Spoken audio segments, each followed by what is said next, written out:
Welcome, everyone, to episode 75 of the RDH Sports Podcast. I'm your host, Chad. Joined alongside me is my brother, Tanner. How's it hanging, dude? It's going well. It's going well. If you haven't been watching the NBA, it's been going real well for some of my teams. You know, Oh, it's been a you start it's been some start good. off with NBA talk? What Well, are you doing? nobody ever gives me the light of day on this podcast to talk about basketball, so maybe I got to force it in the beginning. You know. That's a bold-faced lie. Anyways, football is very good. I will admit as well. You got the college football playoffs. The NFL playoffs are now finally set. And I know everyone is here just rearing and gearing ready for the wild card weekend. I know Chad and I will be together for that weekend, which will be kind of awesome. And I'm going to go live it up, and we're going to watch some of probably the greatest football games we'll have this year just in that weekend alone. So I'm pretty amped.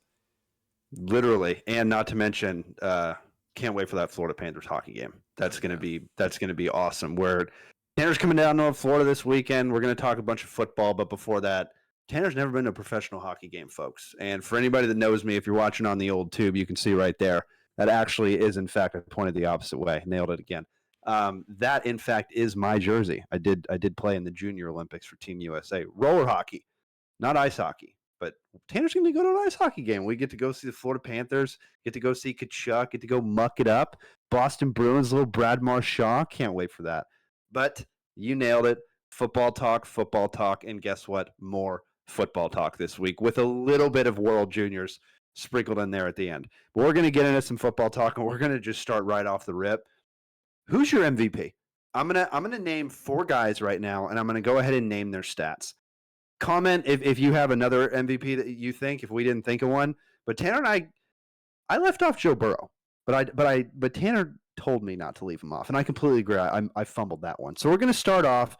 We got Joe Burrow, 4.9K passing yards, 43 passing touchdowns, 9 interceptions, 200 plus rush yards, 2 rushing touchdowns, lost 5 fumbles.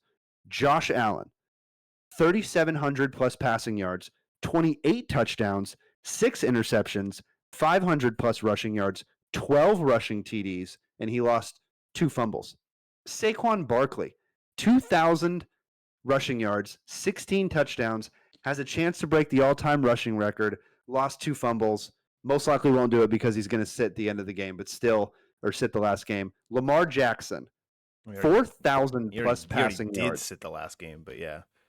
Literally, 41 touchdowns, 4 INTs, 900 rushing yards, 4 rushing touchdowns, and lost 5 fumbles. Who do you go there? It's tough. I mean, it's tough. I don't think you give it to Saquon, unfortunately, even though he's had a really, really, really, really, really, really good season.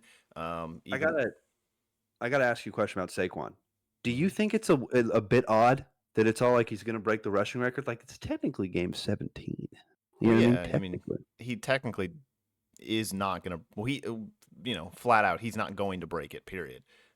Because season's over, yards don't count in the playoffs, and they didn't play him that last game because that's a smart thing to do. You shouldn't play Saquon Barkley. I mean, look what happened and with Green Bay. They didn't sit their starters, and Christian Watson's out for the season now, which is not a great move. And you saw Jordan Love get hurt in that game too. But I wouldn't have risked Saquon over some record. No offense to Saquon and his loved ones and all that. Everyone who wants him to get that record, I get it. But at the same time, you're looking for bigger things at that moment. Bigger trophies and accolades, I think, are hopefully in the Philadelphia Eagles' future that you can look forward to if you do sit. If they did sit Saquon, so I think that's kind of the thing about it. But if he was it'd be different if he was 20 yards away, as opposed to I think it was 95 or 105 yards away or something like that. It was doable. He could have done it, but I don't know. I think they made the right decision, and they still beat the crap out of the Cowboys, or out of the Giants. So. Yeah, I mean, Saquon to me is probably the first person that you knock off that list. I'll be honestly, I'll keep it real with you. I'm actually knocking Josh Allen off first. For me, I know insane. You're insane. It's crazy. It's absolutely insane. Where that's coming from? It's coming out of the absolute blue. You know what I mean? And that's why we do this podcast. It's coming out of blue. Then Saquon goes. Okay, but why Josh Allen first? You can't just say that and then just like go on to Saquon.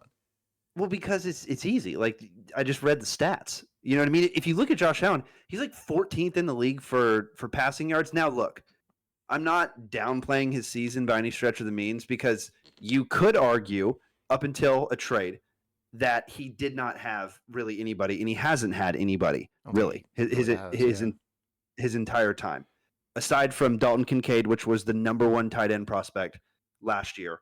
And then they traded, like I said, to get Amari Cooper over there. But how much has he done though?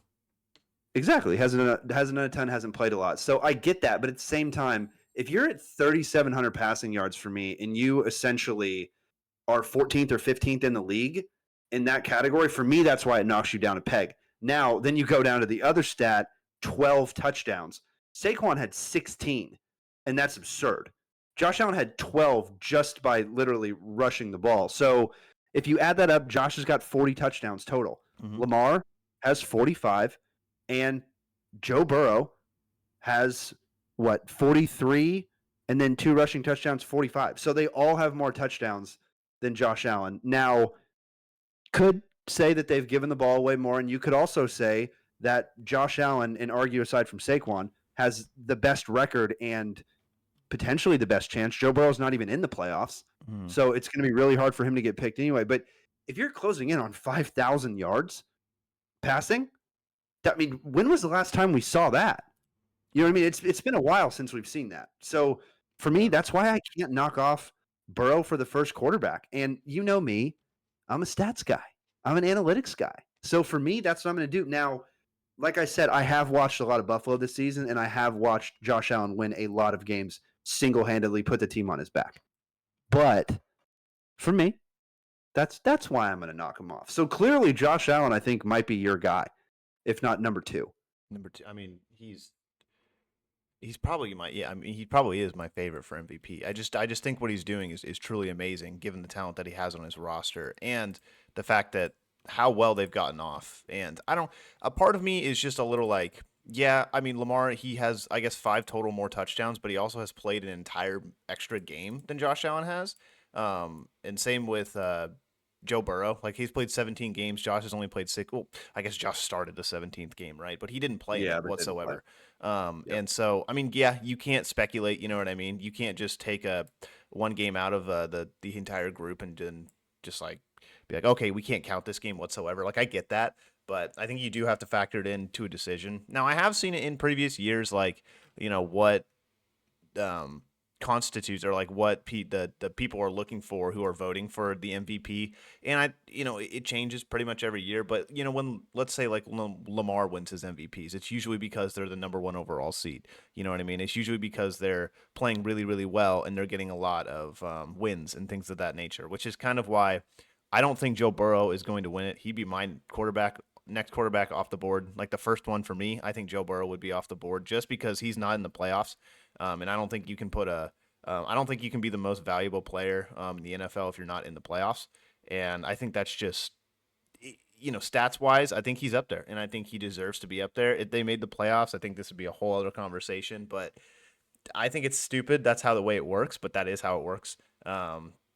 Especially when you're considering only a season, especially and you're not even considering the playoffs. But record does matter in these kind of things. So that's kind of why I lean a little bit towards Josh, just in general. And he's had some up and down games, but I think the highlights of that he's had this season have just been absolutely insane. Like I think this is Lamar's best season to date, which is kind of insane to say that he won't get an MVP. But if you compare, like, if you had, let's say, any of these quarterbacks and they put up these stats last year, they would have won the MVP over Lamar. And that's not even like, I think anyone could agree with that because last year was just a really bad year. I mean, Dak Prescott was up there in MVP voting. That's how bad it was. You know what I mean? So I just, it's hard because I think they all deserve it, which is the tough part. Like, I really, really do. But I don't know. I have to go with Josh. I think that he's just been the more impressive quarterback. Just the throws that he's been making, the things that he's been doing, like it really has become a conversation between him and Lamar because you can't discount what Lamar's doing. But I don't think you can discredit what Josh is doing either, because I just think he's like single-handedly the entire Buffalo Bills organization right now. And if you want to put it in terms of that, which he is the most valuable player in opposed to his franchise, I think that would easily be true. Obviously, there's so many different ways you could make an argument for so many different quarterbacks based on most valuable player, because it's just a term that really doesn't mean like a whole. It doesn't have a concrete meaning. You know what I mean? It's not like you get 4,500 pass yards, 50 touchdowns, and you will be the MVP. You know what I mean? Like your stats just have to be clearly better than everyone else's. And in this season, that's not a thing. Everyone's very close, and I don't know. I think it comes down to a lot of other factors now that all their stats are like insane. You could go on and look at, Lamar's had what, 9 turnovers, I think. How many does Josh have? 8 turnovers. Yeah, Lamar had 9 turnovers. Joe Burrow has 13 turnovers. So, I mean, you could look at that and it's interesting. It is kind of funny that Lamar had more passing yards than Josh Allen, which is kind of cool. But again, I think that's just right around that extra game. 3,700 as opposed to 4K is right around like a game or two. But in my eyes, you kind of even out Josh Allen in Lamar's stats, even though I think Lamar has the more impressive rushing stats. It's just, I'm just going to go I have to go with Josh Allen. He's always been my guy. Maybe Lamar, I don't know if quote unquote either of them deserve it more. I think they both deserve it. I don't think you can go in and say that like one person has to win it over the other one just because they're the better player. There's so many different arguments for both prospects. I'd be happy if either one wins it, but I hope Josh wins it, because I think this is the best he's ever played in his career. He's finally taken that extra step. This is the first time we've seen Josh Allen play at this level, and he looks like he was dominating the NFL, and he went out and beat one of the best teams in the NFL in the Chiefs, and put like one of the only blemishes on their record, I think, this year, as opposed to the Broncos at the end of the year. So for me, it kind of puts them a little bit above the rest, especially since Lamar has they won the division, and they're playing well, but they both had bad games. But it's just hard. Like it's hard to pick a favorite. I will pick Josh, but you can tell like I'm going back and forth so much on this because of Lamar's great stats, because of Josh Allen's great moments, so it comes down to a decision that I really don't want to make, and I'm glad I don't have to be the one who makes it, but I would give it to Josh. I don't know, maybe because Lamar's already won 2. He's going to win another one. We all know that. So I think you need to, I don't know. I've always said that Josh Allen needs to win an MVP. I think this is the year that he would do it. But this is the greatest MVP class I think we've ever had, at least in recent memory. I can't remember even like thinking about like, oh man, this guy could be MVP, but these other 2 guys are really good. Well, Saquon is, he was on pace to break a literal rushing record in a season. Like it's an amazing season. I think let's just be happy we got all these guys, but I'm a little biased with Josh Allen because I've had him in fantasy for the past like 3-4 years. So I've watched pretty much every single game and cheered him on all that entire time. So it's Josh Allen season. Give him the MVP. Let him ride, and we'll see what they do in the playoffs. It is interesting too, and I'd be curious to hear your take on this. But we're discussing the MVP right now with the season being over. Let's say Lamar goes out. I don't think this is going to happen, but let's just say it happens. Lamar goes out and loses to the Steelers first round, wild card round, loses to the Steelers. Bam. Josh goes out, absolutely destroys the Broncos, moves on to the next round. Don't know who he plays, and then whatever happens, Josh Allen goes to the AFC Championship game, and then we get to the NFL honors at the end of the year, right? Or I guess like we were saying, it's like the week before the Super Bowl. I think that's when it is. Does the playoff success versus the lack of playoff success with the other player, does that matter to you? Even though it's a stat that only matters in season. You know what I mean? Because I've seen that argument a whole ton. But I'm curious to see how the playoffs affect the MVP voting in your eyes. I mean, you have, an MVP, like in sports, you have an MVP for the regular season, and then in hockey, for example, you have an MVP for the playoffs, right? So it's like For me, I get it, but my thing is that does playoff success come into it? No, because Right. every one of these guys could technically lose first round, and then But Joe Burrow's not even I in mean the playoffs. that's what I'm saying. But if Josh Allen goes out there and Lamar Jackson goes out there and they single handedly lose their teams both games, this is not likely. This is very unlikely. Mm-hmm. I'll make that clear. But if that happens, why wouldn't you give it to Joe Burrow? In that instance, why wouldn't you give it to him? Because I mean, he may have not got his team to the playoffs, but I think you would have given him a better chance than they did. You know what I mean? Yeah. There's so many different arguments that you could make, and for me, But if I playoffs did not. if playoffs doesn't matter, like why would that matter? That they lost first round. Well, what I'm saying is like bringing playoff success into it at all. It's you kind of already are. Like we kind of already hit on it earlier. You already are because you nailed it at the point you said earlier. Typically, the NFL MVP is a player that is on a winning team or a team that has a massively positive record, right? And so it's like the Bengals didn't. The Bengals could have snuck into the playoffs, but all these other guys are in the playoffs. My thing is I think that's already taken into account in the regular season. Like I think that they say that there's no playoff implications there, but I don't know when the votes are technically cast. I don't know if the votes are cast this week and then they hide it under wraps for up until they release it. I don't think that happens. I don't know how you can not have recency bias into it. But if somebody votes for Joe Burrow, then clearly you know that those guys don't have any recency bias. Yeah. But for me personally, Lamar Jackson's the first quarterback ever to get 4,000 passing yards and 900 plus rushing yards in a season. So if you are starting to check off a bunch of first, you should be winning the MVP. I mean, Josh Allen's the only quarterback to ever do, what was it? It was like a rushing, passing, receiving touchdown in a game, or like 2-2-2 or something like that. Like it's absurd. Like again, he has 12 rushing touchdowns, and a lot of those are on the goal line. I understand that, but yes, you can bring it down to those two. I just said I took Josh Allen off first because I knew it would fire you up. To be honest, I knew that would get you going. It totally. But the thing is, for me, is again, I watched Josh Allen as well. I also watched Joe Burrow. I watched Saquon, and I watched Lamar. I watched all these guys. There's a lot of these guys that I think you could interchange and have the exact same success, if not more, in their other situations. Like, what happens if Josh Allen has a Jamar Chase and a T. Higgins? What happens if a Lamar Jackson has those guys? What happens if Joe Burrow has to not have those guys coming in? What if Joe Burrow's sitting where Buffalo is right now? You know what I mean? If you change their stats out, Buffalo would have a better record, technically, if you change their stats out. So for me, it's like it's hard to give someone the MVP when if you interchange him with another player, it would it could potentially be different. Now, all of these are hypotheticals in my head. For me, I would give the MVP to Lamar Jackson. That's just me. I understand that it's his third one. I get it, but 3,700 passing yards and 28 touchdowns, 6 interceptions.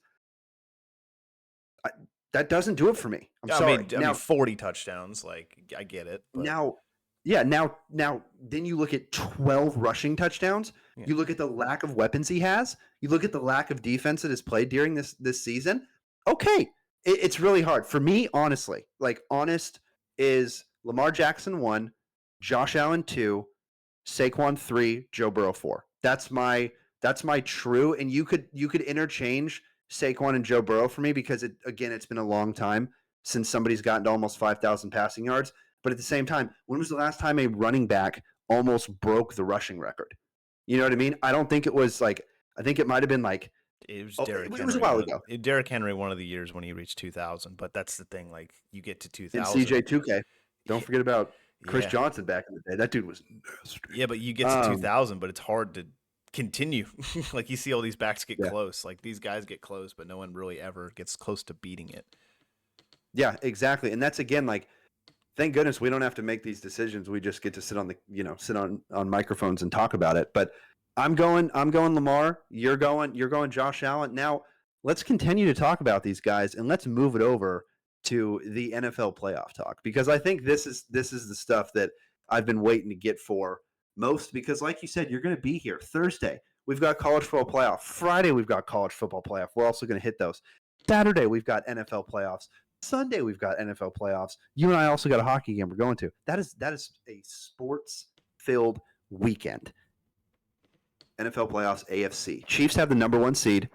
Then you have the Texans taking on the Chargers. That's the first matchup. 4th and 5th we're going to talk about. Maybe not the first in terms of games being played, but I'm just looking at the bracket right now. I think it is the first game that will be played. Cool. We've got Texans and Chargers on this one. I'm interested who your take is on this one. You've told me and on this podcast recently, CJ has been struggling this season. And if anybody is, you kind of want to play somebody in the AFC, it may be the Texans, is kind of what you alluded to.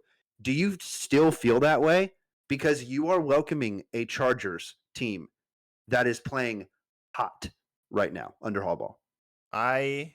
I'll take the Chargers, and I think the Chargers are favored in this match. And just because the exact thing you said, like I don't know what version of CJ Stroud is going to show up, what version of that offense is going to show up, and that defense has not been playing. It's been inconsistent. You saw them play Miami, and it was like, okay, this is the Texans defense we thought that we had, and then you see them play, another team like the Jets, and you're like, what's going on? You know what I mean? Or you see them play another team, like the Chiefs on Christmas. It's like you're like, what? You scored what? You know what I mean? Like, or they scored like 2 points. You know what I mean? And it was like, this is horrible. This is like the worst. This, what's going on? So it's just so much inconsistency with Houston, but they have a lot of really, really good players that could turn it on in the playoffs. So I think it's going to be a close game. And Houston's at home, so they have that home field advantage. But Chargers are a football team that's built to win in the playoffs. J.K. Dobbins, he's back, and they're going to have him for the playoffs, and they're pretty much going to have their full offense. And I think an offense that is built like this, an offense that's built on the run, off of play action. Herbert doesn't have to do much. He doesn't have to go out there and win you a playoff game. He can, and he can make the big throws when he needs to. And Ladd McConkey has been fantastic this year, but I don't think he has needed to do that in every game. And I think that's kind of what set these guys apart, because CJ has to go out there pretty much every game, and he's got to win them the game, it seems like, regardless of what Joe Mixon does. You know what I mean? He's had a couple games where Joe Mixon has just controlled the entire game, but I don't think that the Chargers defense is going to let them do that. I don't think the Chargers is going to let Joe Mixon go out there and have an absolute day. Could be wrong, but that Chargers defense is pretty scary. Derwin James, Khalil Mack, all those dudes, they're going to get them going. So I'm curious to see what the Texans try to do on offense, because that's my biggest question. I really have no fear the Chargers are going to be able to put up points, and they really have been being able to put up points past couple weeks too. So I got Chargers, but it's going to be close. I just want to see which CJ shows up. Is it going to be the CJ that's going to overthrow his guys, throw weird interceptions, or the CJ who's going to fit it on a dime to Nico Collins, the CJ who's going to give his guys a chance out of the backfield? I mean, he's no Tank Dell, no Stephon Diggs, but you still got a number one with Nico. So, and John Mechie over there too. Like, they still got guys. They still got guys that they can rely on. And Dalton Schultz is a guy too that lost me a fantasy championship, but very good, very good, I will admit. So they got to rely on their guys. I know it's in there somewhere with CJ. They just got to pull it out in his sophomore slump. But Chargers are hard to pick against is kind of the summary of all that, because that's a hard-working football team. That's a ground and pound football team. I can't pick against a ground and pound football team like that in the playoffs. So that's where I'm going. The Chargers are hard to pick against, even though, because they didn't get their division, they have the number 5 seed. Texans have the number 4 seed. But for me, the Texans have looked like a team that you could beat as of late. And you're right, the Chargers are actually favored by 3. In this one, which is kind of crazy to think about. But my thing with the Chargers, you kind of hit it on the head with Ladd McConkey. This kid, comes out of Georgia. They take him in the second round. The Chargers release Keenan Allen, Mike Williams, and all of a sudden, they have a kid that they drafted in the second round, Quentin Johnson, and then some free agents and some veterans on the roster, and then they completely change their offensive scheme and have played pretty well throughout the entire season. For me, I thought it was going to take a little bit longer for the Chargers to kind of get used to that scheme, Same. but it's Harbaugh. He's just coming off a national championship, and he's been to the dance before in the NFL He's a winner in terms of a Super Bowl. So he knows exactly what you have to do to get back there. And I'm going to argue right now, it's real hard to beat the defense that Harbaugh had when he made it to the Super Bowl, but I think his offense is better. And with that being said, I have the Chargers going out and taking out the Texans too. But the Texans, this is where CJ could shut up a lot of people, specifically like you and me, right? Like this is where CJ could just walk over to the door. You like, hey man, good to see you. You know what I mean? Door slams right in your face. This is where he could do it because you've heard all season sophomore slump. You've also heard all season if you watched CJ play, he doesn't have anybody to throw to because everybody's injured. Joe Mixon at the beginning of the season was the best running back in the NFL, aside from Derrick Henry and Saquon Barkley. And then Joe, unfortunately, toward the end of the season, could not keep that production up.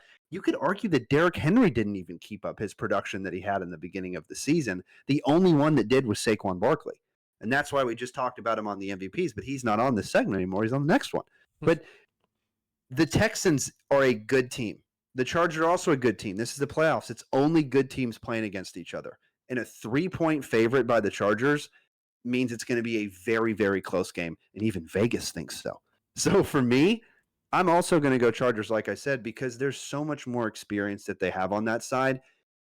And the Texans took a step back this season in a division that was worse than it was last season. Mm-hmm. So for me, I have a lot more questions. And we're going to get into all these teams in the offseason because, again, we're not stopping in the offseason, folks. We're going to keep on going.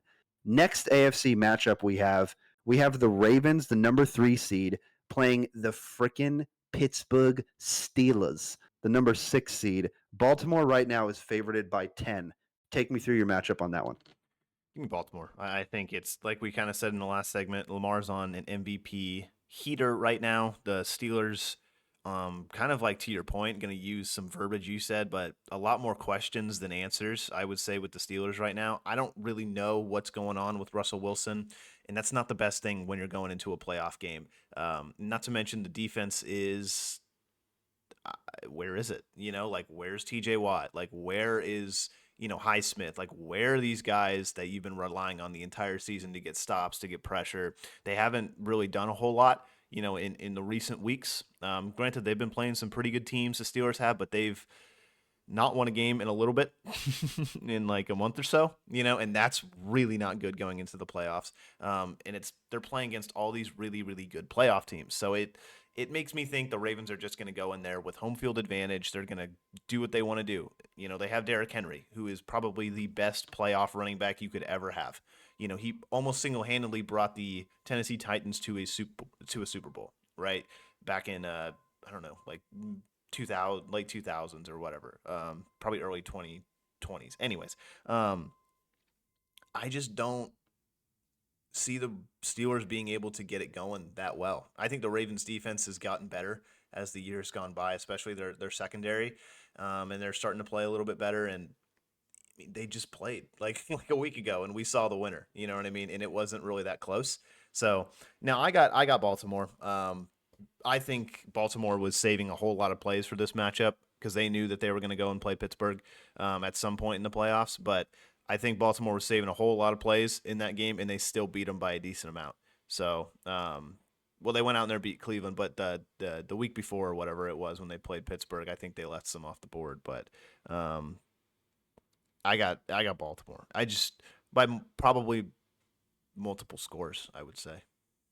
Well, they're favored by 10 for a reason. I think that this is a Baltimore team that 100%, I don't see them exiting early in the playoffs. Now, a Pittsburgh Steelers team is a team that is going to just drag you through the muck. And I think that, yeah, they definitely had some plays that they kept under wraps. And again, we just named off the stats for Lamar Jackson. We didn't even talk about Derrick Henry. Mm-hmm. And Derrick Henry is a guy that gets better as the game goes on. Mm-hmm. So for me, it's pretty simple. When you have that good of an offense in Baltimore in terms of production on the rushing side of the ball, and hell, Lamar had over 4,000 passing yards. You can't only say that he had success on rushing. And hey, could argue with the weapons that he has too. Understand that the draft picks are high, but still, you could argue with a lot of the inconsistencies there.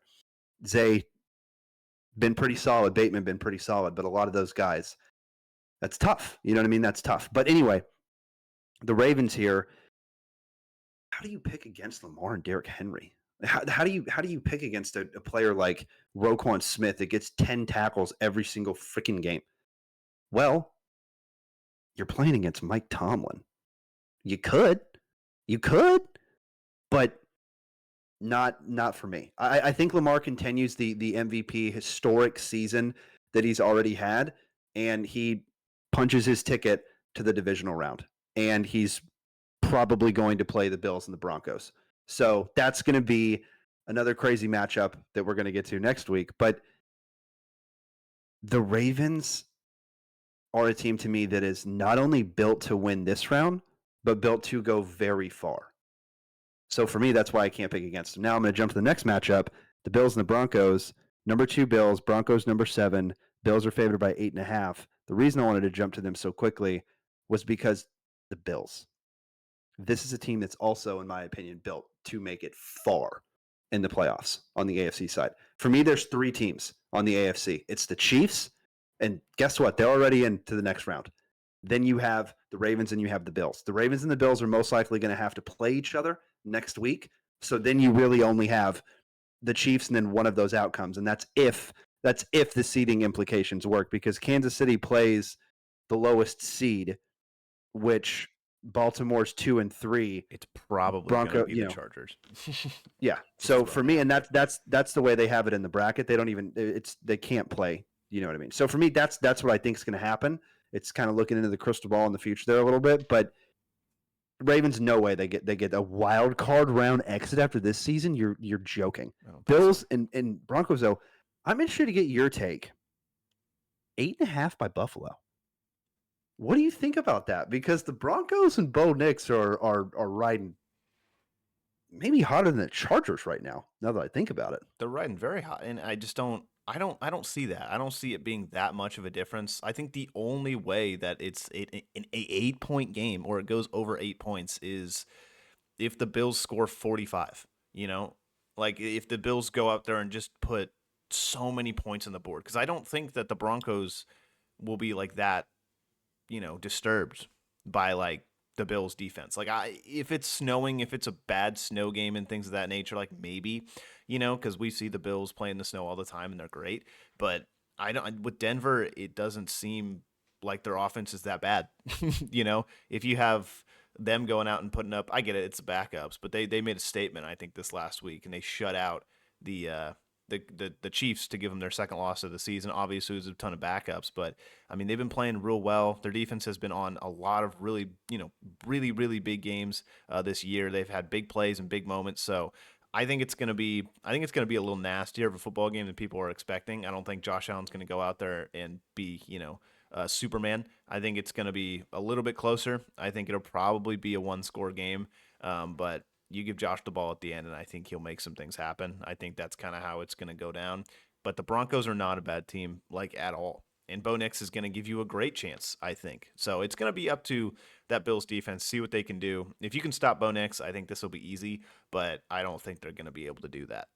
So I think it'll be a lot closer than the sports books are predicting, just because I like Bo Nix. I think he's great. I think he's got a whole chip on his shoulder, especially there's no expectations for the Broncos at this point. Absolutely none. Zero. Like, they did not expect to be here. Let's be completely honest. And the fact that they're in the playoffs and they have a chance to advance to the next round, playing a Buffalo Bills team that's really hot right now, like, they can absolutely go out there and play spoiler and see what they can do. You know what I mean? Like, there's no expectations. If they lose, they lose. Everyone's like, okay, cool, we lost. That's what we thought was going to happen with a rookie quarterback. But, I mean, the Bills, like, they have Super Bowl. They want to go and win a Super Bowl. They want to go and beat the Chiefs. Like, they're not going to be satisfied beating the Broncos. They're not going to be satisfying, beating the Chiefs probably. They want a Super Bowl because that franchise never had one. So I think the Broncos got a little bit of a chip on their shoulder is kind of what I'm alluding to. And that's not a good thing. That's not a good thing for the Bills. Don't give Bo Nix a chip because I think he's gonna play real well. But, man, I I'm gonna go obviously Buffalo, but I think it's gonna be a little bit nastier game than people are expecting. Bit of a In grudge. Bit bit of a of, grudge match. Is yeah, kind of what like you're saying. probably lower scoring, I would expect, but I think I'll say the Bills get it going towards the end, and they win by like a field goal. I'll put it like that. Okay, that's the almost done with the AFC side. I'm going Bills here too. I'm definitely going Bills. It's hard to pick against Josh Allen, like you said. Super Bowl implications, Super Bowl aspirations too. Like these guys are not going to be satisfied if they lose in the wild card round. Heck Even if no. Josh brings home the MVP, you cannot be satisfied. And I don't. I mean, this obviously isn't your toughest test. This is arguably your least challenging test right now, starting the playoffs. But you nailed it. The Broncos have been very good. Now, if the Broncos defense has trouble stopping Buffalo's offense, that's you're going to lose big time. If you try to match points with Josh Allen, you're going to lose. So for me, this Denver team, like you said, has to keep it low scoring and has to keep it within one possession. Because if you keep it within one possession, all you got to have is a drive at the end of the game. So I don't think it's going to be a shootout by any stretch of the means, but at the same time, I could see Josh Allen maybe pulling out a little bit of Superman stuff. But I think Superman starts when you play at a point where you have to play as Superman to win the game, and that starts in the divisional round most likely. So for me, I'm going the Bills, not writing the Broncos off by any stretch of the means. I agree with you. I don't think this is a two score game. I do think it's a one possession game. I think it's a touchdown at the end. I really do. I think it's a touchdown at the end. That's And pretty close. again, yeah, and again, what's kind of a trend that you're seeing, at least so far on the AFC side, a lot of these coaches have playoff experience. Sean Payton, Mhm. playoff experience. You know what I mean? You've got a lot of these guys that we already talked about too with playoff experience. So that's going to be interesting. It's kind of a mold that, as of recently, it's like, oh, this is the new young guy in the playoffs. You know what I mean? How's he going to do? And we'll see. We'll see what happens. Now the NFC I would side. argue like almost every single coach has like a decent amount of playoff experience. Like Yeah, thinking about it now, yeah. like I mean, you've got all of Sean them. Payton. You've got Sean Payton. You've got I McDermott as well. I don't think a single one has like that little. You know what I mean? Like I guess hard like a you know like You'd have to go the Texans coach. yeah, He would be the that would only be one that wouldn't only one. necessarily have. Even in the NFC as well. Yeah, I mean that's what you see on the AFC side. But There you go. like you said, jumping over to the NFC side now. Lions are number one seed, so they get the bye. They beat Minnesota and did that. We've got the Rams number 4 seed versus the Vikings number 5 seed. Minnesota is only favorited by 1.5. The I Rams don't like this and game. the Vikings, I dude. don't like this game. It's a complete and total toss up. It Complete and is. total toss up in my opinion. Because I mean, you look and see how Sam Darnold played against Detroit on Sunday night, and it was bad. Yeah. He did not play well at all. I mean, there were chances there. You know, he got the ball moving, like the offense was able to move, but 0 for 3 on fourth In the red down in zone. the red zone, like that's horrible. That's 21 points that you just didn't get. And so I don't know how much they lost by, but I think the Lions put up like 35 on them, so I don't even think it would have mattered. But that's not good, and that's in like the probably Sam Darnold's biggest career game of his life ever. Probably the biggest game he's ever played in that game, and that's how he went out in there and played at home. I think. Oh no, I think Detroit was at home. Even so, Detroit, it's not a good look. It's not a good look. Also, Minnesota lost to the Rams, I think, in prime time earlier this year, didn't they? And they got like destroyed by the Rams, if I'm not mistaken. Stafford went in there and just was, Matthew Pafford, Mr. Stafford, Mr. Super Bowl champ. And I was like, oh, okay. And I think I want to say I picked the Vikings in that game, and I was like, all right, this is just what's happening now. Chalk. So I think I'm gonna pick the Vikings at home in the playoffs. But they got to get that run game going. They got to get Sam Darnold some easy throws. They got to get him not under pressure because that Rams defense is sneaky good. There are a lot of young guys, but sneaky good. They're slowly rebuilding that thing, and they're doing a hell of a job. And I think the Rams are going to be able to move the football. It's Stafford in the playoffs. He's clinical. That's what he does. He does it pretty much every time he goes to the playoffs. But I'm going to pick Minnesota. I think they're pissed. I think that they kind of have not a chip on their shoulder. They have a lot of expectations, but it's just I think that they're pissed. I think that they're pissed off. I think Kevin O'Connell's pissed off. I think that those guys are like, we deserve to be the number 1 seed.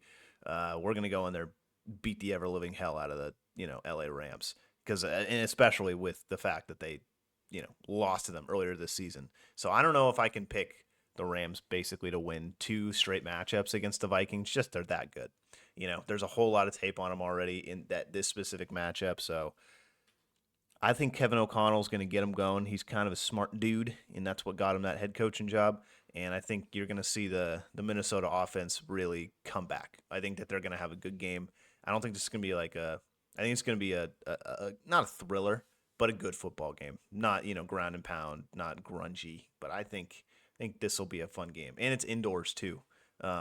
Technically outdoors, but LA Rams have like an indoor/outdoor stadium, as we've seen. Very nice. Been to that one. But it'll be sunny and fine.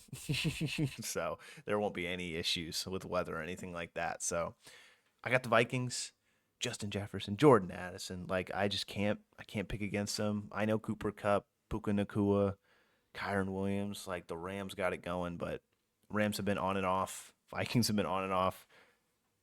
Vikings, it's just I can't pick against that unit. Kevin O'Connell, I really, really like him as a head coach. I think he should, in my opinion, win Coach of the Year. Just the turnaround that he's had with the Vikings alone, I think, is what he deserves it. So give me the hopefully Coach of the Year. And especially coming into this season with, like we were saying a while ago, with technically a backup quarterback and Sam Darnold to do what Sammy did. And the culture. Also win an award with Comeback Player of the Year. I'm not really sure how all that works out, but we'll see. Could potentially. There's some kind of, you have to play a certain number of and games. He wasn't and all that technically kind of injured before. He was just benched. Yeah. So I don't know how that all works, but he would be my vote. If he's allowed to run for the award, he would be my vote. Yeah, that makes total sense. The Rams and the Vikings, I mean, it's going to be a close game. That's why it's 1.5 by Minnesota. But for me, this was a team with the Vikings that just the night before last, played for the number 1 seed in the NFC and could have potentially had a first-round bye and wouldn't even have played in this round. Mm-hmm. So for me, the fact that they're even traveling is absurd, but that's how good that division is. And yes, you are traveling to a 4 seed with the Rams, but this is also kind of the same exact matchup, like pick that I'm going to do that we had with the Texans. Texans were the 4 seed as well. Chargers were the 5 seed. Rams are 4, Vikings are 5. I think that the Vikings are a bit of a better team here. The Rams division, I mean, that NFC division was up for grabs for a lot of it. And the 49ers fell flat on their faces right out of the season, started to get it together, fell flat on their faces again. You know what I mean? So it's like that division wasn't necessarily the best division this year anyway, but I'm going to go Vikings on this one. I do think the offense kind of gets it back. I love the culture that they've built there. And this Vikings team, again, just got done playing for the number 1 seed. Like, I don't think this is a team that goes out in the wild card round. But again, haven't picked a single upset yet, so you never know what's going to happen. What do you got on this game? Last time they played, this final score was 20-30 with the Rams winning. And Matthew Stafford threw for 279, 4 touchdowns and an interception. Kyron Williams, 97 yards, no touchdown. Puka Nakua over 100 yards, no touchdown. But they had 2 touchdowns to Robinson and Cooper Kupp. But the other side of the ball, Sam Darnold, 2 touchdowns, 240. Completion percentage was pretty good. Aaron Jones, 20 carries for 58 yards, not good. So we'll look to see the Minnesota get the run going, I think, in this game probably pretty early on, since that was kind of, I think, the thing that kind of hindered them last time. Justin Jefferson over 100 yards, 8 receptions, no touchdowns. But it's going to be interesting. I just want to throw those stats out there the last time they played because it was a decently close match up until the very end. But, I mean, you had Justin Jefferson already going over 100. You know what I mean? Sam Darnold's not having that bad statistically of a game. Like Matthew Stafford, the Rams are doing just fine on offense. So If it plays out like that, I think the Vikings will easily have a chance to win, and especially if they get the run game going, I think it's going to be close all night. So I just want to You throw got that out there. you got two receiving cores, like you got Puka Nacua, Cooper Kupp, and then you've got Justin Jefferson and Jordan Addison. Mm-hmm. So if any one of those guys could have a game, not to mention, like you mentioned on the Rams side, Kyron Williams, and on the Vikings side, if Aaron Jones just decides to get going, wouldn't be the first time that he's done it in the playoffs. Mm-hmm. True. Now, moving on to the next matchup, the Buccaneers, number 3, versus the Commanders, number 6. Tampa Bay is favorited by 3. Does Jaden go out there and get his first NFL playoffs in his first season? Does he get his first win, or does Shake and Bake kind of lock it in? You know what I mean? That's the main question coming into this. Where am I leaning? Shake and Bake. Come on. You know what I mean? Give me a little shake and bake with Baker Mayfield and the Tampa Bay Buccaneers. Okay. I know it's crazy. Okay.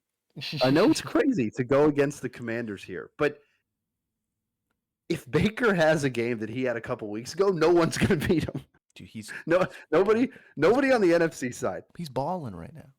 Balling. Nobody on the NFC side is gonna beat him. Nobody on the NFC side. Maybe the AFC side, but nobody on the NFC side is going to take this guy down when he played like he did a couple weeks ago. And you unfortunately had him on your bench. You had a 50 piece. Commanders. If you want to talk about a team that has been up and down, it has been this team. Mm-hmm. They started, and if you remember, they were the best team in the NFL. They're the best team in the NFL. Quarterback, best team in the NFL, aside from Kansas City. They're the best team in the NFL. They kind of ran into some teams like the Eagles, kind of ran into some tougher teams, you know. Didn't really fare that well, but Jaden looked good. So does Jaden have one of his games and just him and Scary Terry it's over. It doesn't even matter. It's not in contention. Well, you know, like I said, on the other side, you got Mike Evans and Baker Mayfield. And Mike Evans tied Jerry Rice's record for most consecutive 1,000-yard seasons. You think he's done? No. He's not done. And if you can tell me a cornerback that can match up well against him, okay. It's not going to happen. Like it's just not going to happen on the Washington side of the ball. Well, now, you know what's interesting though? The fact that you mentioned that. You know who is on the Washington Commanders now? Oh, I do know. This is going to be a battle. This is going to be absurd. Marshawn Lattimore and Mike Evans going back at it. An NFC South showdown once again. You thought it was over, people. Just kidding. They're back. it is a potential. It is one. You know what I mean? That's definitely one that could. I guess you could say that because you can't argue when they've been playing against each other. But he's probably Jerry's record. You know what I mean? Like I'm gonna give him the nod on that one. Who do you got in this matchup? The Bucs and Commanders. This might be crazy, and I was gonna do it, and I'm surprised you did it. But you know I gotta go with Baker. You know I gotta go. Really? I've said this about Baker his entire career, and I think that a whole lot of people would agree with me when saying this. Is there's two versions of Baker that will come out on any given Sunday. And I think the chances are just so like more polar in the playoffs. There's either a really good Baker that throws 4 or 5 touchdowns, 1 interception, just in his bag, shoot darts. You know what I mean? Or it's the Baker that gives up like 2 fumbles, an interception in his own red zone, and lets the other team in and it loses the game. Those are the two types of Bakers. And like I said, I think it's more polarizing, so the ends are very further apart in the playoffs. So I'm going to go Tampa Bay here at home, kind of with a chip on their shoulder a little bit. They're not really the team that's like, oh, you know, they barely won their division. You know, we've lost a lot of guys this year. No one's really expecting them to go far. But against a rookie quarterback in his first ever playoff game, I think Jaden's going to play well, but I think he's going to make mistakes. You know, and that's just the nature of a rookie quarterback. Same with Bo Nix on the other side. I think, like you said, the Commanders have been up and down all season. They've had games that they've played well in, and they've lost, and they've had games that they've played badly in, and they've won. You know, which is, I think, it's an all-around football team. You know, you could point to pretty much any game in this season being like this is the game that sets them apart, or this is the game that makes them, why they're going to lose this game, because they've had almost like every type of game this season, which is great. I think that's going to be valuable for the experience in the playoffs, but I don't. This stat kind of rings true to me, and I bring it up every playoffs. But no rookie quarterback has ever won a Super Bowl. Now I get it; it's the wild card round, but Baker has kind of been in the playoffs past couple years. He's had some starts, and he's played well. I think last year, especially with Tampa against Detroit, who was not the NFC's representative, but they were darn close to being it. They were a fourth down call away from being it, in my opinion. So they pretty much took the Bucks. They took against the Lions last year at home.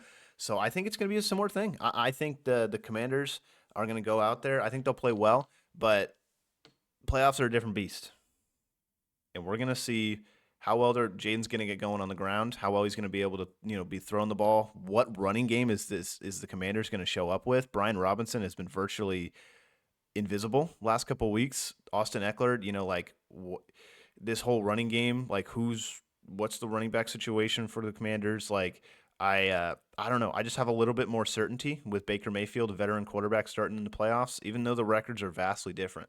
At home, I think that's a big one too. And the fact that Tampa's favored is also crazy a little bit as well. So I think he's going to go out there and he's going to be a little dangerous. Is kind of all I'm saying. Because Give me shake and bake. Give me shake and bake. I like Baker. I always have. I think he's just a guy. He's just a guy that brings a chip anywhere he goes. He's just an ultimate competitor, and he's going to always compete at the highest level. And now he's in the playoffs. Don't give him a playoff game. Don't give him a home field advantage because he's going to take advantage of it. So I like the Bucks in the upset. I would say it would be an upset. So I think it'll be fun though. I think Baker's going to surprise a lot of people in this game. Yeah, I mean, hey, it's whatever you deem it is an upset or not, right? Technically, Tampa's the 3 seed and the Commanders are the 6, but for me, like you said, who's got the better record? Yeah, exactly. And that's why the playoffs are so funny. Eagles, next game, last game. This will be short. Number 2, this will be short. Number 2, Eagles. Number 7, Packers. I'm taking a random guess. You're going Philly here? Yeah, I'm going Philly. I had my spiel in the first segment. I just think it was real stupid to play your starters if you're Green Bay last week, because every single team around them who was vying for a playoff spot didn't do that. And Christian Watson's out for the year. Jordan Love was injured in that game. Probably will be healthy, but you don't want half of Jordan Love, especially with the way he's already been playing. So they're going to have to – Josh Jacobs is going to have 200 yards and 3 touchdowns in this game if they want to win, and that's not going to happen. So I got Philly. Who's playing quarterback for Philly? I don't know if Jalen's back yet. That could change. That's a good question. That could change things. Hold on. That's a good question. You should actually do some journalism. Let's do some journalism. Yeah, let's do some journalism here real quick, folks. But while you do journalism, the thing about the Eagles for me is that if Jalen's under center, I mean, how do you pick against a Saquon Barkley, A.J. Brown, the Slim Reaper? Like, how do you pick against a team like that, right? And then you have the Packers on the other side of the ball where, like you said, they have to get the running game going, or it's not going to work, because Jordan Love already going in there with a depleted wide receiver core. Could he pull it out of nowhere like he did last year? He could, but that's, you don't want to rely everything on that. What do you got on the Jalen Hurts saga? There is no confirmation whether he will play or not, but the Eagles, as of an hour/2 hours ago, did waive their 4th quarterback off of that roster, so putting him, I think, back down in that practice squad. So that's a good sign for Jalen to play, considering that they would have 3 quarterbacks on the starting roster when they're starting. I wouldn't imagine they would go into that game with Kenny Pickett and whoever the other guy is. You know what I mean? That's the only 2 quarterbacks you have. So it looks like they're expecting him to play without, kind of saying it with that them waving that 4th string quarterback. So he's still in concussion protocol as of today, I think. But wow. No, they actually cut that reserve quarterback. So it looks like Jalen, I don't think he's got a good chance to play. I'll say that. I think he's probably leaning more towards playing rather than not with that move from the Eagles. I mean, if Jalen's there, to me, it's kind of a foregone I conclusion. think we can assume that he'll play. Yeah, I mean, we'll see what happens. Passing that concussion protocol, that's, if you're still there and you're still not past it, we'll see what happens. But the Eagles have sat him since that happened. So for me, I do think he probably comes back this week, and the Eagles are pretty healthy in terms of everybody on their roster. And like you said, the Packers are not. So why would you take a depleted team against a team that's not really that depleted? That's kind of my stance on it. And also, the Eagles are the number 2 seed in the entire NFC. And you literally had the Minnesota Vikings. I mean, now given they're like right there, but the Eagles are the number 2 seed, man. Like, you saw how many wins the Vikings had and the Lions had. Like, number 2 is not it's not number 1. It would be number 1 in a couple seasons. Exactly. In a different season, in a different world, they could totally be the number 1 seed right now. And the Eagles look really good. Mm-hmm. So for me, and the Packers have looked up and down. So I'm taking the Eagles as well.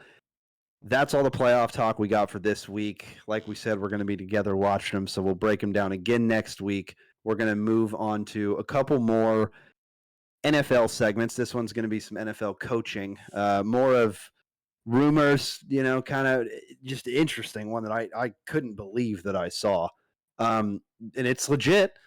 The Bears requested permission for the Dallas Cowboys to interview Mike McCarthy when that does eventually come up, when that date comes up. And at this point, Dallas has not said anything back to them from my knowledge, but that's bizarre. That's bizarre. You know what I mean? Like, that is a bizarre, just like, I would have never thought that. And also somebody that, I mean, they know McCarthy.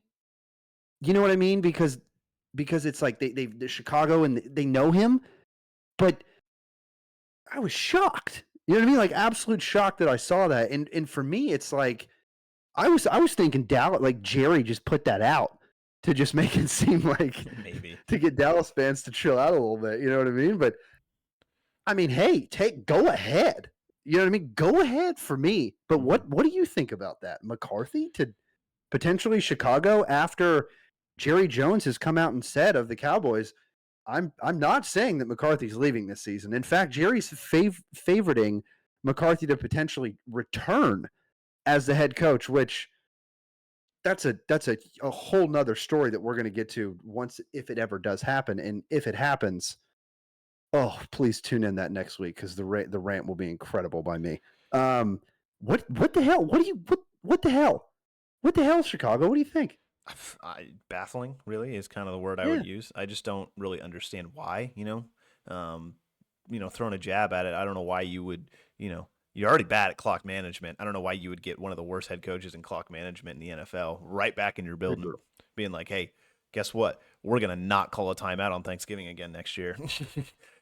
So I just don't get it. Like, I just don't, like, what has McCarthy done? Like, yeah, or however many back-to-back 12-5 seasons. Yeah, great. But like, I think the only thing that they're looking at here is they want to develop Caleb Williams. And I think McCarthy is a good developer of quarterbacks. I think he has a good resume. He's done a good job. I think in Dallas, Dak has gotten better since McCarthy has been there, but it's been, up and downs in the process. He's had good seasons, and he's looked pretty bad in some moments against really good teams, but I'd say overall, like, his stats are getting better. Like, he's becoming more refined of a quarterback, but how much of that is because of McCarthy? How much of that is just because of Dak and his training and things of that nature? But I think that's what they want. They want a guy to come in, to be there for a couple years and develop a quarterback and develop Caleb into, a franchise NFL starter. Like, he's going to be your guy. We know Caleb is going to be there for the next couple years, but I think they just want some stability. I think they want a guy that they know has been to the dance before, who has kind of won a Super Bowl, who has playoff experience, who knows how to coach, and has his own culture and things of that nature. But that's the only thing I can see, genuinely, that they want to develop Caleb. I think that there's a whole lot of guys out there that could do that. They give you a whole lot better chance to win as well with a good roster like this. So we'll see what happens, but it's confusing. It doesn't make a whole lot of sense, especially with McCarthy being as hot on this hot seat as he is, right? So I don't know. I hope it works out well for him, but hopefully he's out of Dallas. Very, very Chicago move, I'll say. And another confusing move is Gerard Mayo from the Pats gets canned in his first season This is as a head baffling. coach. This is baffling to me. First season. You know, I really thought he was going to be there for like 3 years. Like what did you think was going to happen? Here's the thing. Like what did you think was going to happen? Now, Vrabel probably steps right back into New England. You know what I mean? That's probably what happens. You can't just fire a coach after his first season when you told him you were going to give him the reins and then just completely turn around and do a 180 like that if there's not a literal guy that they've probably already been talking to. Even if they're technically allowed to do that. And if they're not allowed to do it, doesn't matter. Trevor Kraft will do it anyway. So for me, Gerard Mayo is by no stretch of the means out in the NFL. I think he'll obviously go to a coordinator job now and then eventually work himself back up. But you were a losing situation on one of the worst rosters in the NFL. And you got lucky with the play that Drake May did. And Drake May is somebody that, you know, again, I'll eat my words. And right now it's only one season. We'll see what happens year 6, year 7, where we're talking about, because that's how I determine the success of a quarterback is a couple contracts. But if Drake May didn't pop like he did, I mean, this team is the worst team in the NFL, like literally. So on roster wise. So for me, it's like, what happens in every sports, like ever? Oh, they go on a dynasty win and then they suck for a while, and then they eventually kind of, you know, get back to being okay. Like, what did you think was going to happen? You know what I mean? So that's I don't understand that one. But again, I think that they already have been talking to someone, and it's probably Vrabel. And I guess the culture wasn't what they wanted. I don't know. There was a lot of kind of weird media stuff that went on this year. Now, given how much of that is a narrative by the media, who the hell knows? But what do you think on that? You said shocked, so you have to be kind of in the same boat I am. I am. And I think you kind of hit it a little bit on the head when you said kind of the whole, maybe it was the culture thing. You know, maybe it's like, okay, does Mayo give us the best chance to win right now? Well, you know, maybe, maybe not. You know, I don't know if that's the question they're asking themselves, but I think the question they should be asking is like, what can we do to help develop Drake May? Because, you know, like you said, you didn't really have any expectations this year. I don't think they fired him because he won that last game and didn't get them the #1 overall pick. That's people are speculating. But I think it was clearly in the works before that. But I maybe it is that culture thing. You know, maybe Gerard Mayo doesn't bring that tough nose Bill Belichick kind of culture, you know, exact kind of nature. He's a Bill Belichick guy. I don't know why he wouldn't do it. But it's a different coach though. Like it's not in the the eyes coach. in the eyes of Robert Kraft, right? You had Bill Belichick for however many years, and he was very, very successful. And you haven't hired a head coach since you hired that man. You know, it's been a long time. Maybe they messed up in the first coaching search. You know, maybe they messed up in the first coaching search post Bill Belichick, right? It's like, okay, I think this move is them admitting their mistake, going and getting Vrabel, who is, in my opinion, a better head coach, a more respected and more established and accomplished head coach than Gerard Mayo. I don't think anyone would argue that. And I think anyone would be lucky. And I'd say Vrabel is probably one of the top head coaching candidates out there right now, given his experience. So that being said, if you look at the two on paper with Mayo and Vrabel, I think you would take Vrabel every single time, you know. But that's in a world where they're both not under contract already, right? So I think it was a little ugly. I think they didn't get what they wanted out of Mayo, I guess. Maybe it was a culture thing. Maybe you could clearly see that the team was worse, you know, than it was the previous year, except for Drake May. That's the only thing that was better. The defense was worse. The offense, just in general, was worse. Jamar Chase had more yards than the entirety of their receivers, that's a bad stat. Maybe Robert Kraft looked at that and was like, sorry, Mayo, that's a bad one. You know, Get me out of here. Get out. So I don't dislike the move, is what I'll say. Like, I think it's kind of bad the way that they did it. But if they end up getting Vrabel in this whole thing after it's all said and done, would you not say that that's an improvement? Yeah, definitely. But at the same time, like, why didn't they get Vrabel last year? He was available. I don't know. I think he just wanted to go and just screw around in Cleveland, I guess, for a year. And Maybe. then to Green Bay randomly. Yeah, I don't know. I mean, he was an offensive assistant, for the Browns, and that didn't really work out a whole well, all that well. But he's obviously a good head coach. You know what I mean? He turned the Titans into he turned Tannehill into like a Pro Bowl quarterback, which is I don't even know what he's doing right now. But like he turned a really bad roster into a very good good team, And I mean, when he was fired, everyone was like, "Why the hell did you do that? Why did you just get rid of like the best part of our team, our head coach? Like, why would you get rid of Vrabel? He's like the only reason we've had success in recent memory." So I think maybe they want that Bill Belichick, hard nosed culture to come back, Vrabel to come in and get those guys going and playing well. I guess that's my guess. I don't dislike the move. I don't like the way they went about it. But if Vrabel gets hired in the end, it will make sense. If they go anyone else, this does not make sense unless it's like Ben Johnson or something. You know what I mean? But those are the two. Those are number 1 and 2. I think either of those two, you go and hire those guys. I think all will be forgiven about Gerard Mayo. Not saying Gerard Mayo's a bad head coach. I just don't think he had enough time or a good roster. So I think he's still a candidate and he should go and get hired somewhere as well. But that's the only two coaches. If you bring in and you hire them over Gerard Mayo, that's the only way I think this situation works out. Well, there you go. And then another head coach to fall, which I thought was going to happen in the regular season, was Doug Peterson for the Jags. And that's, kind of one that everybody, saw coming. And then this is the next thing we're talking about. Last NFL thing, Tyreek Hill. We got to talk about this. Oh, yeah. Because I've seen so many different reports. I didn't notice it, which makes me mad because I was literally watching the game.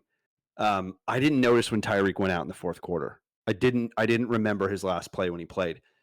But Tyreek Hill wants out of Miami, and wants, what's better for his career. And then, like I said, I saw that we literally, potentially was in the fourth quarter, and he doesn't come back into the game. So for me, that's crazy. Like that, and then he posted like his face on Antonio Brown with the meme, like, and then like there's just been so much going on with Tyreek recently that's like you wouldn't think that you would have something come out.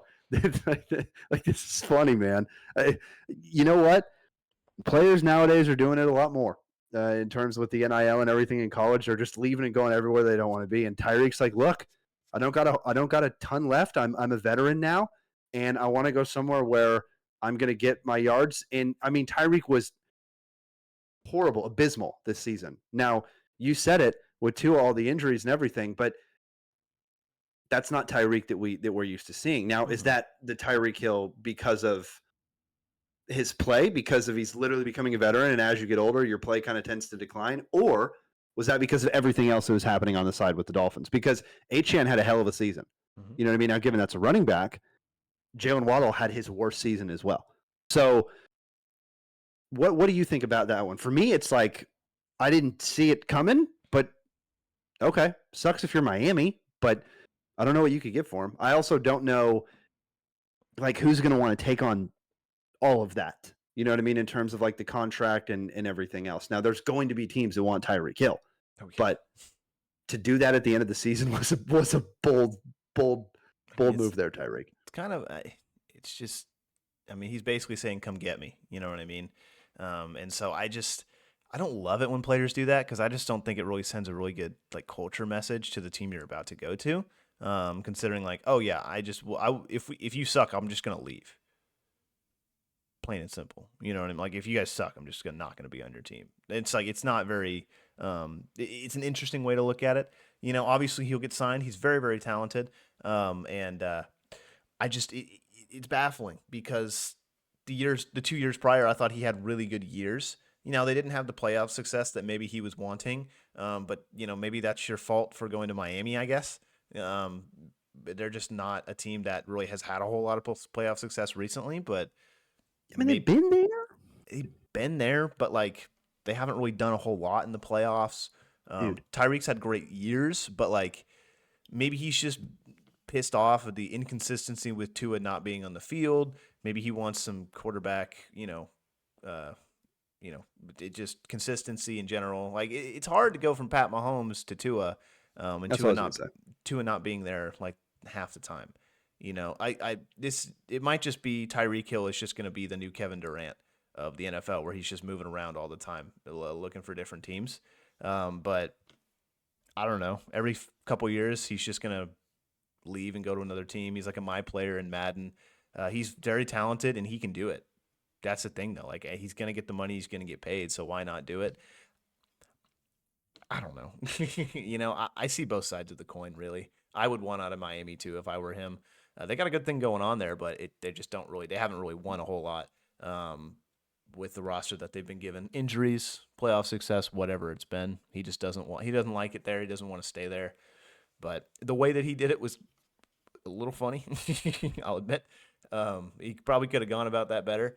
But I mean, he clearly doesn't want to be there. Clearly, like he said just multiple times in multiple different ways, I don't want to be here. I don't want to be here. I don't want to effing be here. Like just like verbatim, I'm out. Get me out. And when the reporter's like, "Do you want out?" He's like, "Yeah." Like it's what I'm saying. So he's not going to be there. But wherever he goes, it'll be interesting because I don't know. It's bad. A lot of really weird storylines came out this week, and you're just like, okay, I guess this is happening now. Tyreek Hill's leaving, and let's hope he goes to like the Lions or something. Just a team that can just utilize the ever living heck out of him. Maybe I'll go over to Cowboys. He'd be a really good fit, I think, for like the Packers. But given that the cap hit, that's the big thing is the cap hit because Tyreek's not cheap, and no. Who knows when that contract is over, and who knows how much it's going to have to re-up for, especially with the new wide receiver market that is going to take place this offseason with Jamar Chase. I don't know. For me, it's very convenient that happens right when that's going to happen. But hey, you never know. Jamar, you could get signed way before Jamar Chase signs that ticket, but we'll see. I would. If you're trying to get Tyreek Hill, you should sign him tomorrow. You should reach out tomorrow because it all depends. Jamar Chase is going to get quarterback numbers. Yeah, and you have that certain date where you can sign the players when free agency officially starts. So he's just calling his shot a little bit earlier, and I don't necessarily think the Dolphins would release him so he could go to one of these playoff teams. There's no way. But hey, next couple of weeks we'll definitely be talking about him because he's going to be there. He's going to be number one, and now he's probably the number one free agent wide receiver. And that's a fun one that's going to get to as well in the offseason to talk about all those free agents. But we're done with NFL for the day. We are going to the college football side. We've got a couple college football semifinal games coming up. The first one, we've got number 5 Texas versus number 8 Ohio State. Good Lord, that team! I can't believe I even picked against them against Oregon. Good God, Ohio State. I can't even say enough good things about Ohio State, and Texas right now is, again, semifinals last week against Arizona State. Got ugly at the end. Got real ugly at the end. Went in overtime, pulled it off, won against Arizona State. Almost ate my words there, and then Ohio State just goes to Oregon and absolutely destroys them. And then just comes in and is just like, all right, we got one win away from the national championship. Let's do this. Like, this is an Ohio State team that you can argue has the best roster that they've ever had. If you go look at it from literally offensive side of the ball to the defensive side of the ball. And that's insane if you look at what Ohio State's had these past couple of years. So Ohio State for me in this one, I know that you have to go Ohio State as well because that's your squad. But, dude, I was wrong. I'll take that one. I was 100% wrong. You picked them big time. You were way bigger of a fan than I was against that Oregon game, and I can take it when I'm wrong. But Ohio State, holy shit, I would not want to play them right now. I think they're the hottest team in college football, and you kind of talk about teams peaking at the right moment, and I think that's where Ohio State is right now. You watch that game against Tennessee, and you look at Will Howard and the way he's playing, and it looks like he's been here, done that. It looks like he's ready for a national championship. And then you go out and you have Will Howard, and I remember this, and I didn't say it last week because I thought it would bring him bad juju.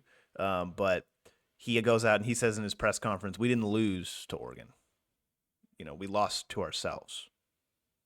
And he's kind of like saying like, no, we were the people that lost that game. Like had every control in that game to win that game, and they didn't. And earlier in the season. Yeah, early in the season when they played. And when he was referencing the rematch in the college football playoffs. So the fact that he went out there, he said that, and then he put up the numbers that he did, and he looked fantastic. Looked just opening the game with that play to Jeremiah Smith where he's just same thing. He said that before the game. If you man coverage me, if you're 1-on-1 with me, if you play man against me, you will lose. Basically, not verbatim what he said, but he says don't play man against me, and he had like 184 yards and like a couple touchdowns. So Told you. He told you. Will Howard told you, and the fact that they went out there and they backed it up big time, I think is just indicative of the season that is going to end in and hopefully a national championship. I think is where they're headed right now. So obviously, I'm not going to pick against them. They're the hottest team in college football, but they just have everything going right for them right now. And it looks like Texas is kind of the team that continues to stay around. You look at how Texas has kind of played this year, and I think this is the best matchup of the playoffs. This is the best match we're going to get, I think, period, regardless of who wins and goes to the Natty. But I think the winner of this game, I think, is going to win the national championship, Texas or Ohio State. Because sorry, Penn State, sorry, Notre Dame. I've seen Penn State against Ohio State, and I'm going to pick Ohio State every single time. Notre Dame, they're playing well this year, but they've had bad luck. It's hard to pick against one of these two juggernauts on the other side. So with Texas, they've played close games, but they've kind of kept themselves out of big leads. They've kind of kept themselves in games. Unfortunately, on the bad end of that, like when they're up by a couple touchdowns, Quinn Ewers throws a pick, or it's like, okay, fumble. And it's like, oh, where did that come from? Arizona State goes down, scores a touchdown. Oh, okay. And it gets a little closer. And then it gets a little closer. And then it gets way too close. And you keep seeing this from Texas. I mean, that A&M game was a very good example of it. They just kept A&M game in the game the entire time. It wasn't A&M couldn't capitalize on those situations, but you look at what happened when a team can in Arizona State. And if you're making those types of mistakes against Ohio State, you're not going to win. Like, it's just not going to happen because Ohio State goes out there and from what we've seen the past couple of games, they've been executing. And if you take a team that's been executing versus a team that makes a lot of mistakes and keeps you in games, then I'm going to pick Ohio State every single time. I'm going to pick the team that executes on all these plays. They almost lost to Arizona State, which in my opinion was a team they should have beat by like 10. At least by multiple scores. So that kind of gives me hesitancy when looking at this Texas team. But now, granted, they're a team that is fighting. They're a team that is probably like one of the most physical teams, I think, in these playoffs. A team that's going to like control the line of scrimmage, get their ground game going, and they're going to get these nasty pass blockers just all up in your face, and it's going to give Quinn Ewers a little bit of time to throw the rock. So I want to see you in this game. You're going to have to see Quinn Ewers play his best football I think he has all season. That's the only way I think you're going to beat this hot Ohio State squad. And I think I won't say the same for Ohio State because I think they just left it out all in the field these past 2 weeks. If they play 90% of what they did these past 2 weeks, I think they get the win. But Texas is going to have to show up, and I think they will. Because it's Texas, they're made for the big lights. They were created for the biggest stage in college football. It's where they belong, So I think it's going to be a hell of a game.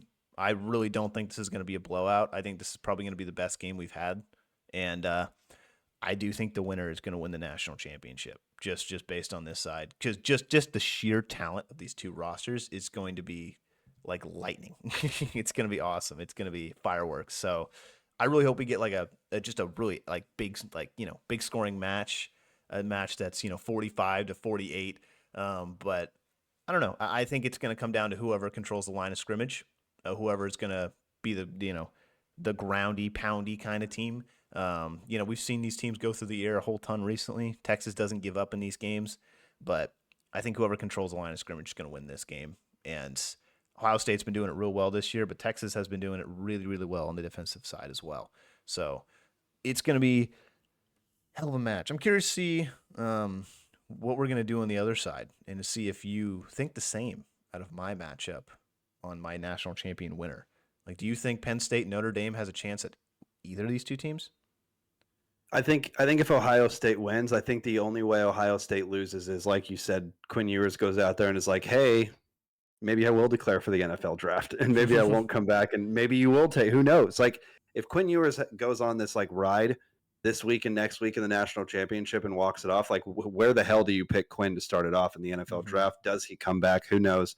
It's Arch's team next year for sure with the University of Texas, but to me, nobody's beating Ohio State.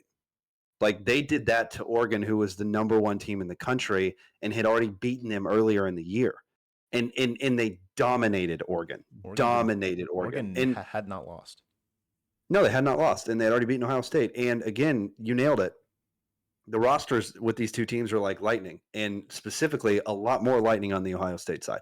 There's definitely some lightning on all sides of the ball in terms of these colleges left. They're going to have some draft picks coming. We're going to hit a good prospect profile after the Penn State game, which is going to be Abdul Carter. But if UT wins this game, I can't necessarily, like, I don't want to say if UT wins that they're going to win the national championship, but at the same time, if you just beat Ohio State, yeah, I'm going to give you the nod to get the national championship. And if Ohio State goes out there and even beats UT, even if they struggle a little bit, then maybe it could be a closer game, but I'm still going to pick Ohio State to win. So yeah, for me, it's these two teams are my two teams that I think are gonna take it. And if Penn State and or Notre Dame does it, that's going to be an absolute shock to me. But I'm going Ohio State as well. Next matchup, you said it, Penn State number 6 versus number 7 Notre Dame. Crazy that Notre Dame is back, and Penn State and Ohio State and UT. Like, that's not an absurd semis, you know what I mean? But the fact that Notre Dame, after the fumble that they had at the beginning of the season, like, that is, I mean, they've looked like not only a completely different team, like a completely different team. And then Penn State, just their ceiling is so high, but their floor is just so low. You know what I mean? So it's like, this game for me is truly a toss-up. I really wouldn't be shocked if we saw a Penn State Ohio State championship, like national championship. I would not be shocked. Yeah, I would not be shocked at all. But at the same time, if Notre Dame continues this run that they've been doing, I wouldn't be shocked there either. And Notre Dame, God, they want it. You can just tell after watching that game last week, like, they want it. I'm not saying no other team doesn't, but man, I don't know. I have a weird feeling on this one. I'm going to go Notre Dame. I think Notre Dame potentially does it. You know, I'm not confident at all. But for me, Notre Dame's a team that intrigues me a lot. Now, if Abdul Carter on the Penn State side of the ball has success early, then it's a completely different story. You have to keep the defensive end out of Penn State, Abdul Carter, who's going to probably go in the top 10. You have to keep him at bay. And Notre Dame, you have to run the rock. You have to run the rock. This is a game, in my opinion, that if you don't get the run going on Notre Dame, not going to be close. So for me, Notre Dame has to rely on the run here. They have to limit Penn State on the defensive side of the ball. In terms of penetration on that side, you have to run away from Abdul Carter. You have to run away from him.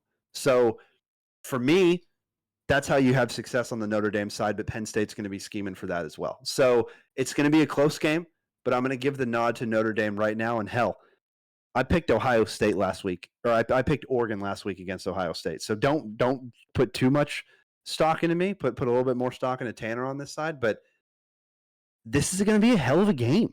Like, these teams are very, very evenly matched, aside from for a couple blue chip prospects. That's it.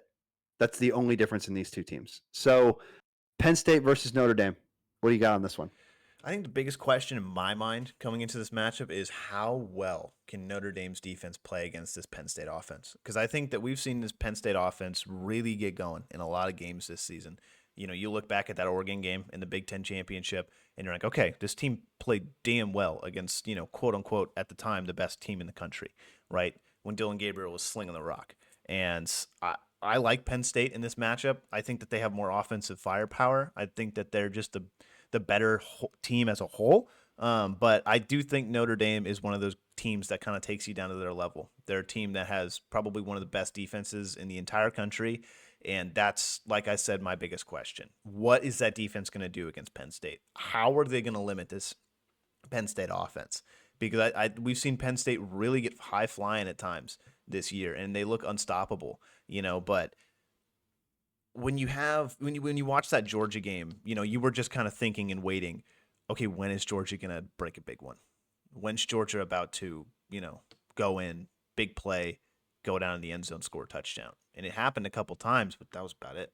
It didn't really happen a whole lot. And they limited, one of the better offenses in the nation to what they did, this past weekend. Now I get it, Gunnar Stockton was the quarterback, and I think that was a major factor.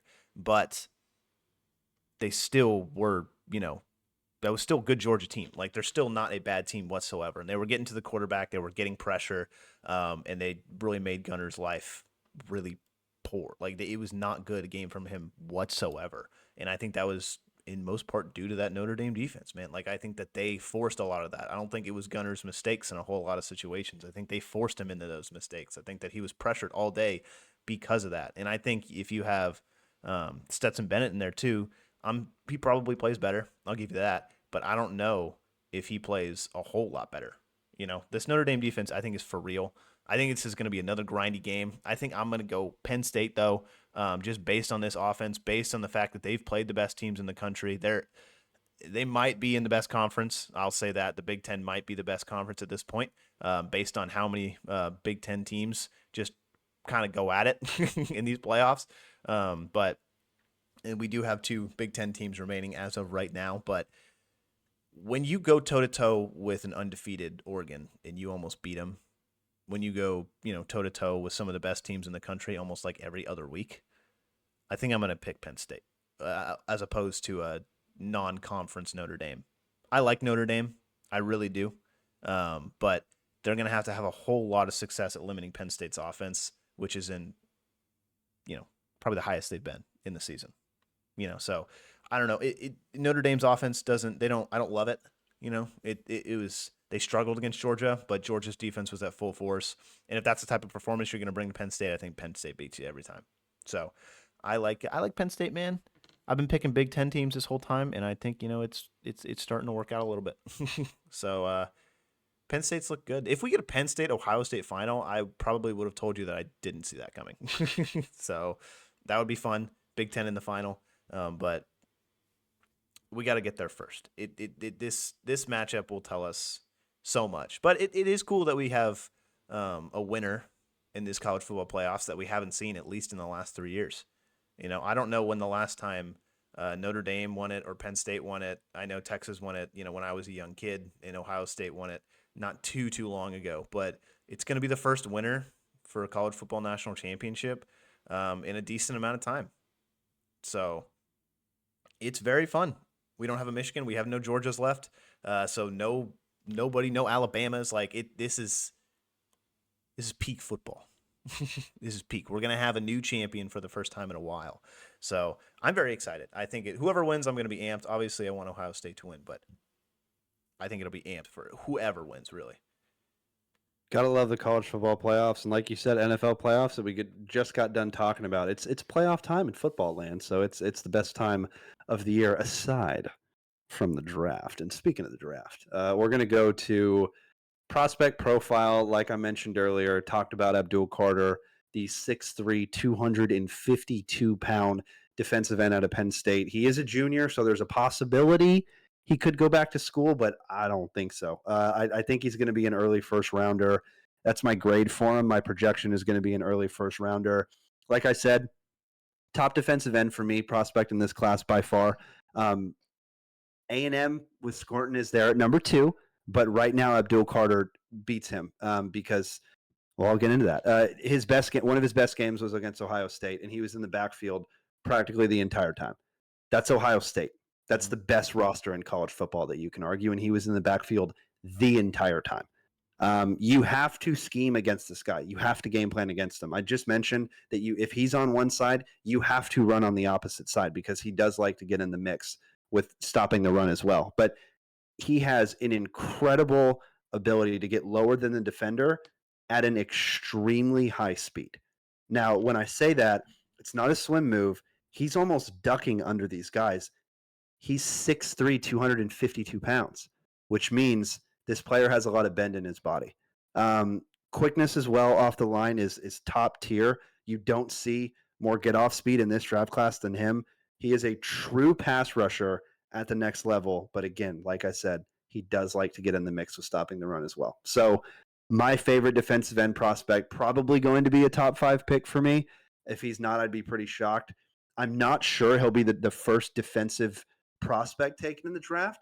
I'm actually interested because there's a defensive tackle out of Michigan that I'm not going to name drop yet because I'm probably going to do his prospect profile next week. That could go a little bit higher than him. But Abdul Carter is a guy that is the first. If you want a pass rushing defensive end, this is a guy that you need to come in and get if you're an NFL team. Great player too. Now, last thing we got on this episode, little bit of World Juniors. Gotta shout out USA, back-to-back champs to take down Chechnya, and Canada losing back-to-back World Juniors in like the quarterfinal stage, which is that's you don't usually see that. In Canada, for those of you who don't know hockey, is in the World Juniors practically every single year, and that is a sport that the Canadians have had locked up for a long time. Now, there was no Russia in this World Juniors, and Russia always competes at the World Juniors, but Canada did not look good. And Canada, I mean, I watched all those games, and Canada, I wouldn't say even look good. They didn't look like the Canada that I've ever seen play. I didn't see them hit virtually ever. I didn't really see a lot of their players take that kind of next step to go to the next level. Now, given you're in Canada, you're in Ottawa playing the World Juniors, it's a lot of pressure, more pressure than I can even imagine because like Canada shuts down. I know a lot of Canadians practically shuts down for the World Juniors. Everybody's watching, and it's not expected to be quarters, semis. It's expected to be gold every single time because Canada was the standard for hockey. And now you see it. Every other country's kind of sort of catching up. You have the United States who have had crazy prospects. You've got Finland, who was up on the United States 2-0. You had Sweden that got eliminated right before that. Chechnya, who has taken out Canada these last 2 World Juniors. And not to mention, we have the 4 nations face-off in the NHL coming up, and we have the Olympics coming up after that in about a year and a half. So there's a lot of great hockey going on right now, and the World Juniors is a place where you see all of these young prospects have either been drafted or about to be drafted, and a lot of players make their names here. And I will definitely say that Canada doesn't bring everybody that's eligible. Because if I'm not mistaken, Connor Bedard and Macklin Celebrini were both. Or sorry, Connor Bedard was eligible. I'm pretty sure Macklin Celebrini was eligible too as well. But Canada didn't necessarily bring all the guys that they could bring. But still, it's very good time to be a USA fan. And like I said, I did it at the junior Olympic level at roller hockey, nowhere near it, but had to shout it out because you know what? USA took it 2 years in a row. We're going for the three-peat next year, Tanner. But get ready because the Canadians are pissed. Oh yeah, you don't want to piss them off. No, you don't. And the 4 hockey. nations face-off. No, not in hockey. The 4 nations face-off is going to be awesome. Yeah, it is. Because you're going to see a lot of these teams with a lot of great talent. We haven't had it in a long time because before that they didn't let the pros go to the Olympic Games. In terms of the NHL. So it's been a long time since we've seen best on best hockey. Last time I saw it was when TJ Oshie had the hell of an Olympic run where he kept going into the shootout because in international Olympic play, you can continue to just use the same guy over and over and over. And TJ Oshie just kept scoring over and over and over. But anyway, a lot of great hockey coming up. And the fact that the U.S. took it is incredible. And we've got 4 nations coming up. Like I said, this is a lot of what you're going to see on the roster for Team USA, for Team Canada, for all these teams that are coming up. These are going to be a lot of who's going to be on the Olympics. You're definitely going to see if a couple guys have bad ones, they may not bring them back. If a couple goalies have some bad ones, you never know about that. But you've got some talent coming. I think that's good. I think that's good sports talk this week. We didn't have a gaming segment, but we're not going to have one every week. We got to tease it a little bit. You know what I mean? Tanner, what else you got? Are we good to end this thing? I just want you are a vast Team USA player. I will say that you would agree with that, and most people would. So, you're contributing to the Team USA hockey experience, and I think that's pretty awesome. But no, I mean, you're telling me we got some goons coming for team from American goons. Watch out, Canada. Watch out. It's cool. It's cool. I have a unique experience in hockey. I worked at an ice rink for 10 freaking years, from 16 years old to like 26, and I literally got to grow the game of hockey in Austin, Texas. And we got to do all of that stuff. Got to be kind of the grassroots on it. I got a lot of buddies that work in hockey and minors and very few in the pros, but I do have one in the pros. But hockey's been a huge part of my life, man. And playing at the Junior Olympics was a blast. We got destroyed, but I made the team and I'm on the sheet, so that's all that needs to be said. But all right, hey, our last name's on the back of the jersey. I think that's enough. It is. It's thumbtacked into the wall, but I'll show you one of these days. And I think I've worn that thing like 5 times on this podcast. Anyway, I've seen it. anyway, and hey, I think I'm going to put something back here. I'm going to put the Australia jersey that I did the jersey swap. But I'm mad because I'm always mad about this. I traded my better jersey. I don't know why. I love Team USA. I don't know why I didn't trade that one. We had a black jersey that had all of our sponsors on the back of it and like a black Team USA jersey. But it was because we had just got done playing that game. And so that's why we did the jersey swap with Australia. But now you have a USA jersey and an Australia jersey. And if you're listening, your last name's John. You were number 27 on Australia. Reach out. Shout out to John. Hey, see you next week, folks. We got, just before we go too, I did it at the beginning, but I gotta do it at the end too. Oh, okay. Go ahead. Go watch the NBA. We got a really good matchup. And if you're gonna watch any game this year, you should watch it Wednesday night. The Cavs, the number 1 seed in the East, play the Thunder, the number 1 seed in the West. So obviously it doesn't really matter in terms of records who makes the playoffs, but it's going to be a hell of a game. Very two different ideologies going at it, with the Cavs just run and gun, shoot whenever you can, pull up to the 3-point line, get as many points and as many shots off as you can, as opposed to, the Thunder, who are just, one of the most meticulous, very clean kind of teams in the league. And Shea is just otherworldly right now. He's playing at an all-time level, and Chet's not even on the. I don't know what's going on with Chet. So he's been doing this past couple months without his big man.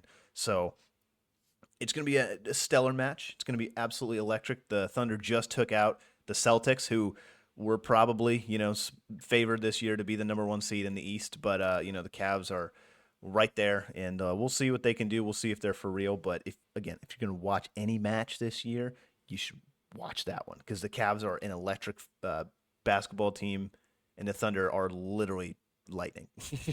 So close. they're like the same thing. So it's one after another. We don't Tampa Bay Lightning. They don't exist, and this is the closest thing we have to electricity. So it's the nice team. So, but watch the Thunder. They're very good.